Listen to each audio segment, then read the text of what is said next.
Jack Reacher isn't psychic. He just understands one thing better than most: situational awareness. He follows a process used by top military strategists, elite investigators, high-stakes decision makers. It's called the OODA loop. The OODA loop stands for observe, orient, decide, and act.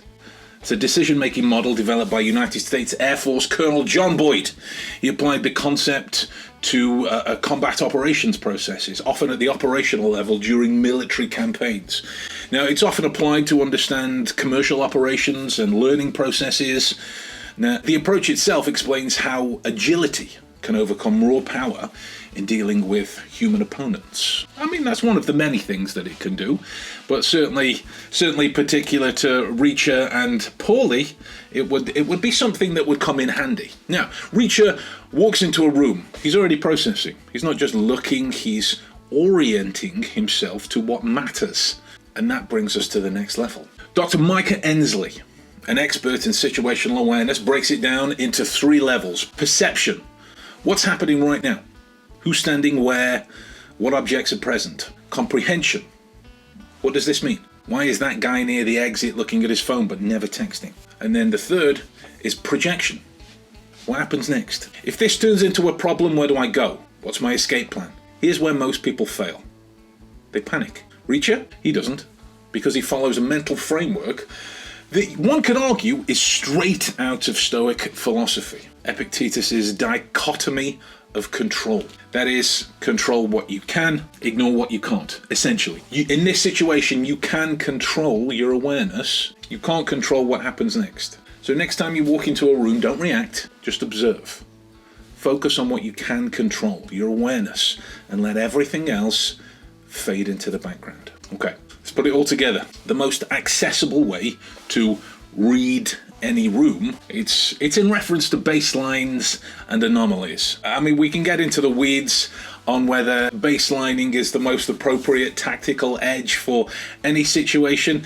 This is why I reference it as an accessible method, because the further along the lines that you get up towards the great Reacher status, the more nuanced processes you'll need. But for folks like you and me, in the really real world, this is an easily accessible method that we can all use, right? So step 1, establish the baseline. What's normal? What's normal for here? Are people talking? Are they sitting? Are they walking? How are they talking? How are they sitting? How are they walking? Is there anything that they should be talking about? Is there anything that they should be walking towards? Right? And one could think that those are ridiculous questions that we can answer. How we would need to be an actual psychic to understand these properties. When if we listen to conversations and pay attention to the surroundings, these types of things will stand out. Put you in any coffee shop, I would bet, right? There will probably be 1 or 2 around the world that will change, but put you in any coffee shop around the world, and there will be very similar conversations about orders, the food, decaf, non-decaf, how much milk, who's got the pretty picture of the latte art on top, where are we sitting, how long do we have for a break, right? What are we walking to? Where's the bathroom? Where's the exits? Is there a back door? Where do the staff park? All of these elements are composite parts of what go into making a situational framework for the particular location that you're in. Now, if you want to learn more about situational frameworks and the benefits that they can have for your situational awareness, check the link in the description. I'll give you full details on how to get access to that. But for now, we move into step 2, which is looking for anomalies. Someone standing still in a moving crowd, a person watching the door but never entering. All these types of things stand out.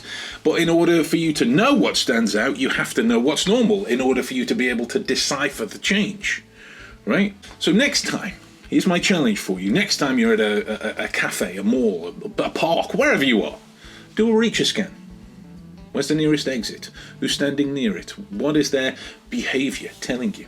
See if you can use this information to gain insight as to what their next move's going to be in a conversation, who's about to leave, who's about to check their phone. The more you practice, the sharper you'll get, and the more these points will pop up to you, the more considerations you will be able to make. Now you've got Reacher's secret.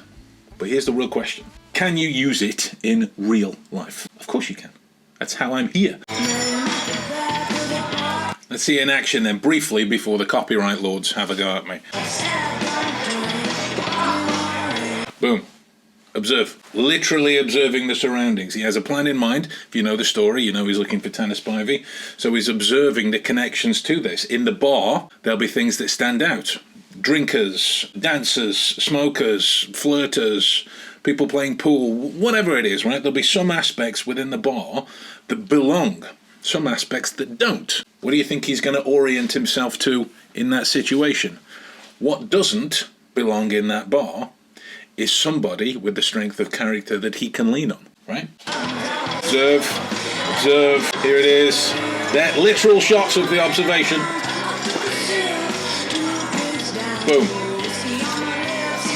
Orient, straight in. $2 bill. And here's the decision in that scenario. Decision to remark on the $2 bill with whatever lines he's about to come up with. But this scene, you'll get to see why it's the OODA loop is a loop and what it goes back to because of the real world. I mean, I know it's fictional, but if we put this in a real world scenario, things happen, things intercede, so you have to change the loop again. Mailmen have them because the Treasury pawns them off on the post office. Public doesn't like them. Gambling addicts the get decision at the racetrack on account of the standard $2 bet. I don't see a mailbag. It tells me you wager more than you make and you can use some extra cash. Action. Guilty as charged. There it is. You know Tanner Spivey? There it is. Regular here. He's not going to tell you anything. Uh-oh. Spivey's a friend. Turn to face. Anyone asking about his Observe. business, find himself into the bar. Orient. Southpaw. Golden glove. Decision. You know the thing about boxing? Act. Too many rules. Boom! But there you go. This is why this OODA loop tactic has so many opportunities to upgrade your situational awareness. How are you going to use it? That's really the only question. Drop a comment below if you're going to test this out today. And if you want more breakdowns on how to sharpen your mind in this way, hit subscribe, and I'll see you for the next one.